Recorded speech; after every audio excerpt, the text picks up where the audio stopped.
Assalamu alaikum rahmatullahi wa barakatuh. Bismillah ar-Rahman ar-Rahim. Welcome everyone back to another Sunnah Style episode.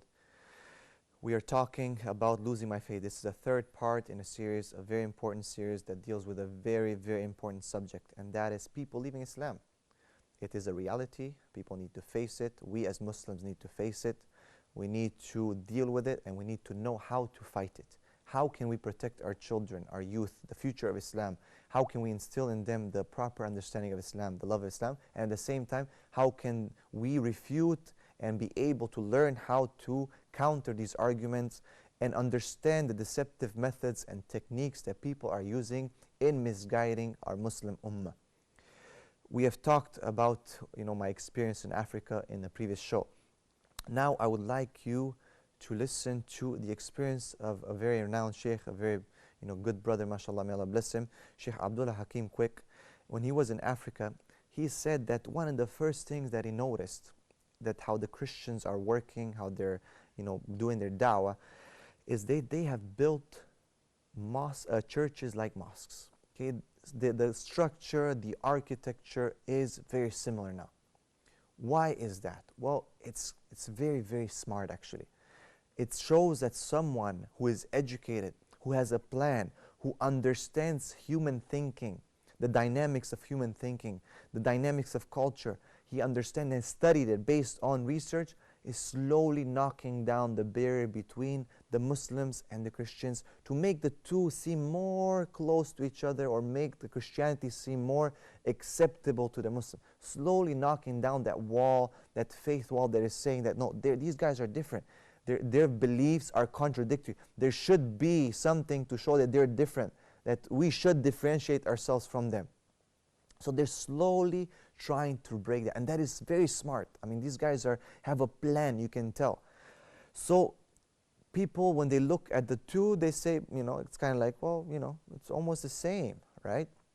Another thing that they did, and this is shocking, that they made, instead of ringing bells, as the Christians usually do, in their churches or different things, that they started calling a form of adhan, okay, a call. It's not the adhan, of course, of the Muslims, but something very similar. So again, very smart. Why? They are actually using Muslim terms, Muslim terminology, things that are very comfortable to the Muslims, or they're, we know them, we are comfortable with. So they're taking small things from here and there, words. They're making use of the word Allah. They're saying Allah. They're saying, Prophet, like they will say Sallallahu Alaihi Wasallam on their prophets, or they say Isa Alayhi Salam. They won't say Jesus. Just slowly take these lingo, the terms that are used in Islam, and they themselves will use it in their sermons, in their preaching, in the way they write their books and their dawah, just to bring the Muslims closer to them, to feel like there's no difference. So they're calling adhan. Imagine that, 5 times a day. Yes, that is correct, calling it 5 times a day. Praying even 5 times a day. That they started actually doing some of their sermons 5 times a day. Again, to show the Muslims that, we're very close. We're almost the same, okay? There's just few things here and there. They even pray with the Muslims sometimes. And I was reading one of the manuals of how to convert, Muslims to Christianity. And one of the points was that you should pray with them. And you should hear them, you should let them hear you in your dua when you make sujood. Imagine that. When you make sujood, let them hear you next to you that you are praying to Jesus in a nice way, or that you are praying to, God, like the Father, in a nice way with so much love. And subhanAllah, imagine that. So this is one of the points. I was reading again, very shocking, subhanAllah. These points are just shocking. That in one of the Christian colleges, a woman was presented, a woman came in, and she was wearing a burqa, okay, like a full niqab, just her eyes could be seen with gloves and everything, right? So this is a morning class of students. These were students who actually didn't take their Christmas break as other people do, they go home. These were dedicated missionaries who were being trained to be sent where? In Saudi Arabia, okay, and in the parts of the Muslim world, the Arab Muslim world. And these guys have left their holidays. They have left everything to be with their families. Why? So they can attend this missionary seminar.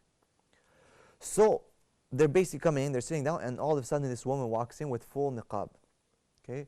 And she starts talking to them in perfect English. So they first thought that this is like some, where, Islamic studies, university is down the street or something like that, right? No. So she started talking to them and saying that, don't be fooled, I'm actually a Christian. Okay? I am a missionary who goes into where? Into Saudi Arabia. I have to dress like this. I have to hide like this. And she was telling them how she does da'wah, how she calls people to Christianity, how she talks to them, how she leaves parts of the Bible in Arabic on certain places where people can find them and read them, how she writes certain things, how she approaches, she befriends people and talks to them, how she pretends that she is a Muslim. Deception. Okay? And a lot of times, now I'm not saying all the Christians, and I'm not saying this is the standard, but they use that saying of Paul that, to this I've become this, and to that I've become, to the pagan I'm, this. I mean, there's a statement, I'm not, verbatim here, but basically that to him I become this, and to this I become that. And they use that as a proof that you can become whatever it takes, but as long as you deliver your message. So the end justifies the means. Okay? This is the Machiavelli philosophical concept that they are using. So this woman was into Saudi Arabia. Imagine the holy places of the Muslims, the Mecca, Medina. There are Christian missionaries, underground Christian movements. So this is something very dangerous, subhanAllah. These guys are prepared. These guys have studied everything and they are ready to attack Islam. So they go all over. Campus Crusaders is a very huge organization, Christian organization, just hence the name, of course, Campus Crusaders. Look at that.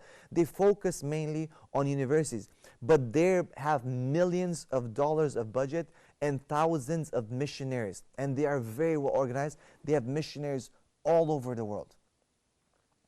Now, I want to move to a concept called the 1040 window. Okay, 1040 window, to us it might be nothing but a number, but it's a Christian lingo. Okay, this Christian word that they use that Christian missionaries know very well.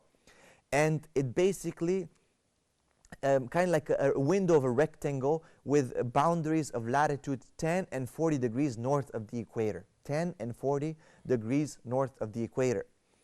To modern day crusaders, this is something that they know exactly. It's like, subhanAllah, it means basically what China means to Coca-Cola. Okay, this is what, subhanAllah, this citation says. Meaning that it's something that they focus so much on. What is this place? It is Central Asia, Malaysia, Indonesia, the Middle East, and parts of Africa. Again, Central Asia, Malaysia, Indonesia, the Middle East, and parts of Africa. So they focus so much on this, and subhanAllah, they have a motto, a slogan. It is Muslims. It's their turn. It's all we do, whatever it takes.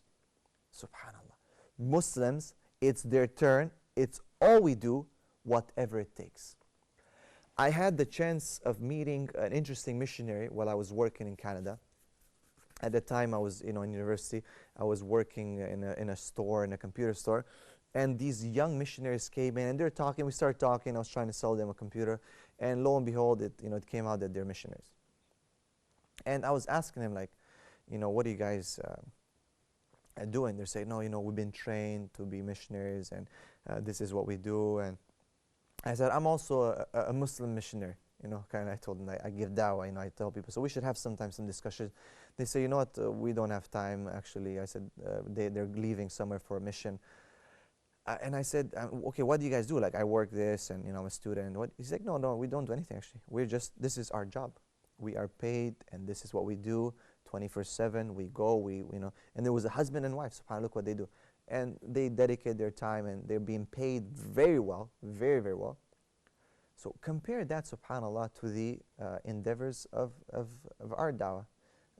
It's really, there's a big difference, right? These guys are set. Of course, subhanAllah, we look in the Muslim communities, a lot of people are working. And of course, this is the right day, mashallah, and may Allah subhanahu wa ta'ala bless our Muslim community. But we are working, we are, very busy. A lot of times we don't have time for the da'wah. And, there's only few da'is who are dedicated specifically for Islam. these guys have swept us out. I mean, they're just working so much, and this is their job, their daily life, and so on. I met another person that I had a good discussion with quite a few times, and he invited me over to his house, and we had, some interesting points that were raised. And he himself was saying that he worked, and he has a very good business, and in his church he gives so much money, and that he's leaving his business to someone to work it, and himself, his wife, and all their children, who have all been going to church and training, and he had a lot of knowledge about Islam, I have to admit, that they're going to Muslim countries, in I think Lebanon, he was saying, and they will be giving da'wah to Muslims. So I was, subhanAllah, I was very, very, so this is what the meaning basically. Muslims, is their turn, it's all we do, whatever it takes. They'll do whatever it takes. They will, they think that this is, now it's the Muslims' turn. They need to bring Christianity to us. They need to convert us. They need to save us, right? And that's the interesting thing, that these people are on batil. These people are on the wrong way. And look at their dedication. Look at their desire. Look at their hard work and how much they're investing in the money, and how organized and they're basically sacrificing, subhanAllah, sometimes their life. They're risking their life. If you get caught in Saudi Arabia, this is a big thing. You get in trouble, right? They're risking their to be jailed and so on in different places, and sometimes they do. And they are sitting on what? On the path of shaitan, a'udhu billah. They're calling to shirk. So it's interesting, very, very, very interesting, this phenomenon. I want to end with an interesting statement, a very beautiful statement. This is a crusade, actually. And before, it was crusaders with swords. I've taken this from a brother, may Allah subhanahu wa ta'ala bless him. Before, it was crusader with swords and shields. Now they are doing crusading. They're coming to the Muslim countries. They're crusaders with what? With the checks and their Visa cards. The same intention, but just different means. Inshallah, we'll take a break, and we'll be right back talking about this more and giving you some statistics about what's happening in Africa and throughout the world. Be with us on Sunnah Style. Back. Just before the break, we were talking about the missionaries, the way they're working, the way crusaders used to do it before, through fighting, and now the way they're doing it through their checks and their Visa cards. Before I start and getting into some numbers and in some research, I want to give you again the website that, alhamdulillah, we have developed, and to talk a little bit about it. It's Islamic Center for Research and Academics, www.icraa.org, like Iqra, like the word read, right, but in English letters, icraa.org. And this site, alhamdulillah, a brother by the name of Waqar and brother Bassam, that some of you might know, who was authoring a lot of articles on answeringchristianity.com. We have kind of gathered forces, and and brother Adel as well, may Allah subhanahu wa ta'ala bless him. We have gathered forces, and we have developed a systematic way of writing articles, academic articles based on research, responding to the queries and the attacks that these missionaries have on Islam. Because we have to understand that these guys are covering all the aspects. We talked a little bit about how they misguide children, and of course it's very easy to misguide them just by food or candy, or just giving them a better life, or just school or so on.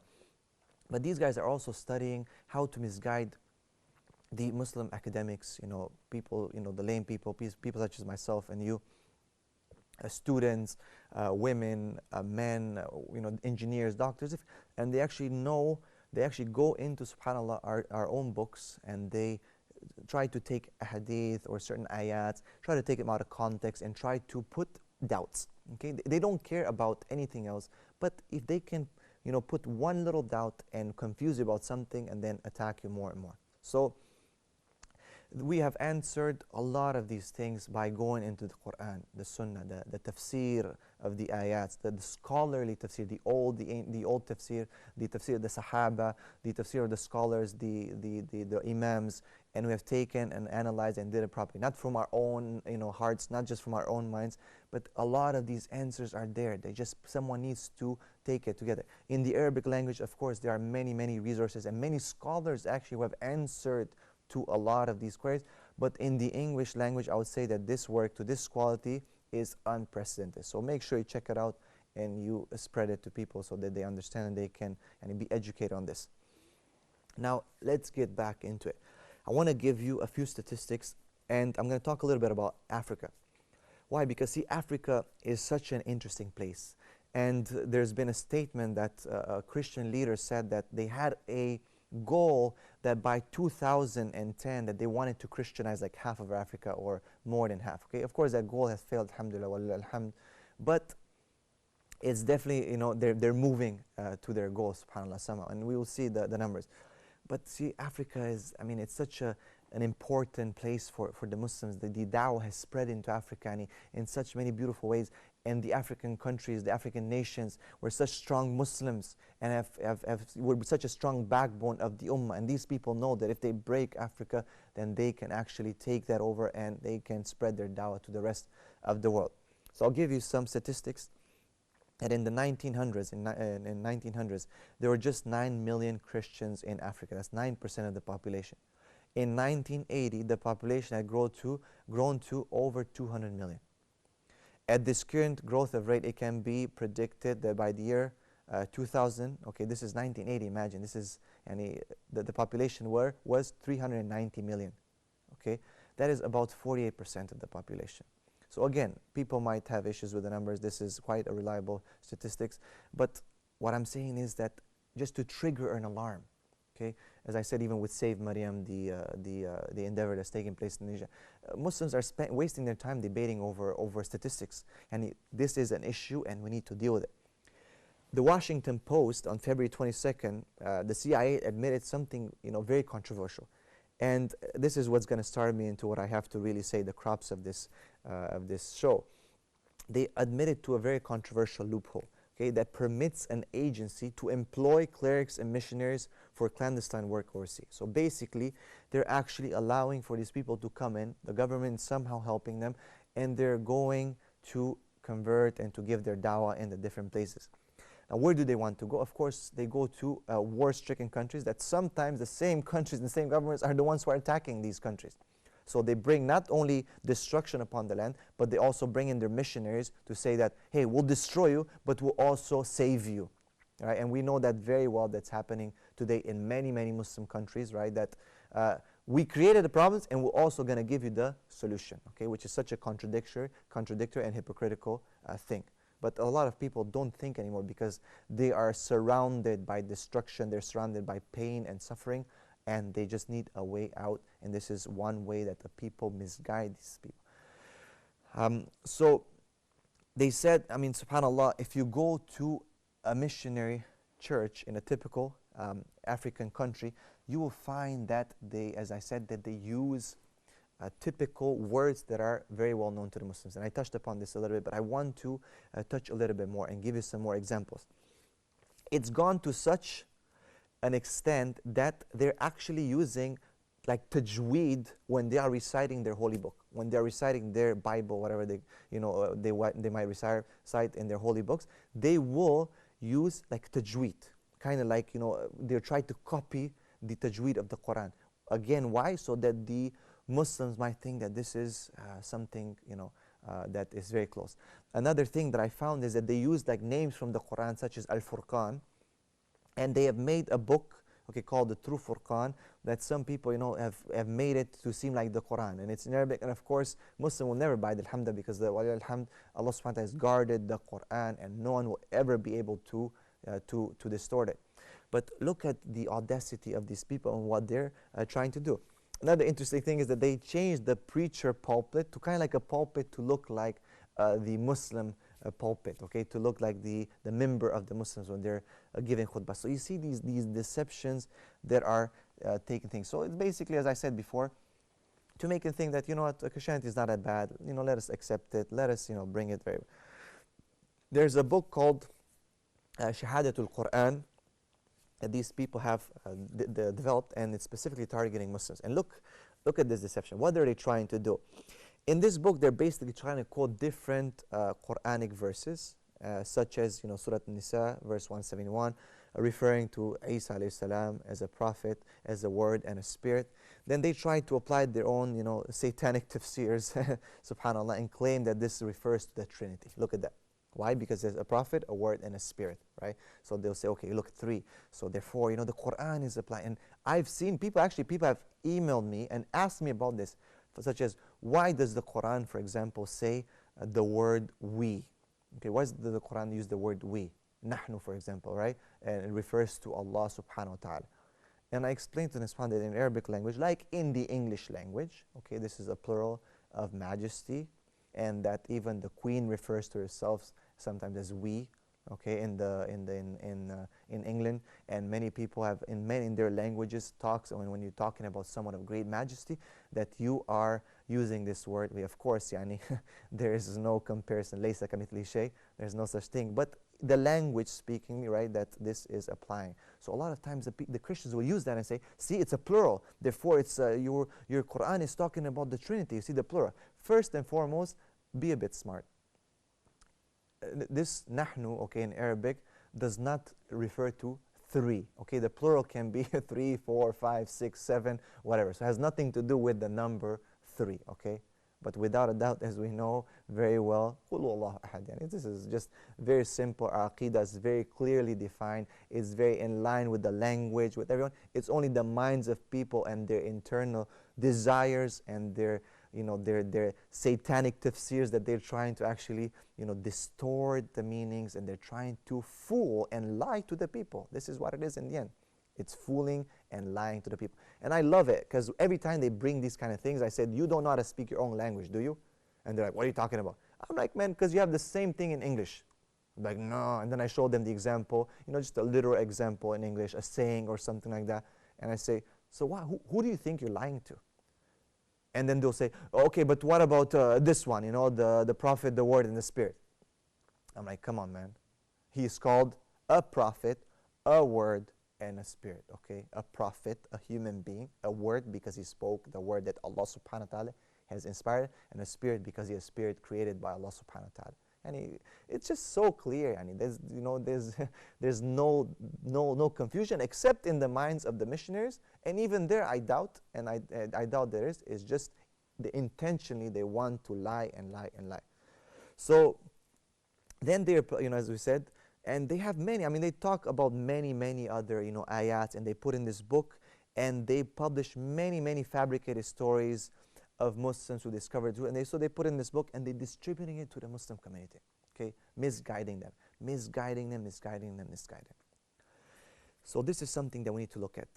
The educational aid that these missionaries provide. Now you have to understand that the way these organizations work, and people need to understand that colonization before was through armies, through fighting, through many things. Now it's like colonization with a smile. Okay, now colonization is happening on many different aspects, and one of them is this. What they'll do, even before, when the British entered India and they colonized India, they actually brought their missionaries with them, and they infiltrated where? Into the educational system, to change the language, to change the culture, to change the way education is done, so they can weaken the tarbiyah, the Islamic tarbiyah, and that way it will be easier to change. So you'll find that a lot of these organizations, these Christian organizations, what do they bring in? They bring in so-called educational aid, and they call themselves humanitarian organization. This is just a myth. The whole World Vision's education aid consists of, according to the documentation, Bible studies, Christian literature, Sunday school classes, and spiritual counseling. Subhanallah. So again, the deception is on so many scales and from so many aspects. We ask Allah subhanahu wa ta'ala to protect the Muslim ummah. We ask Allah subhanahu wa ta'ala to expose the liars, and we ask Allah subhanahu wa ta'ala to give Islam the strength and the ability to bring back the Muslims, to let the Muslims understand the beauty of Islam, the truth, and to come back to this deen. Inshallah, we'll see you on the next episode here on Sunnah Style. Assalamu alaikum.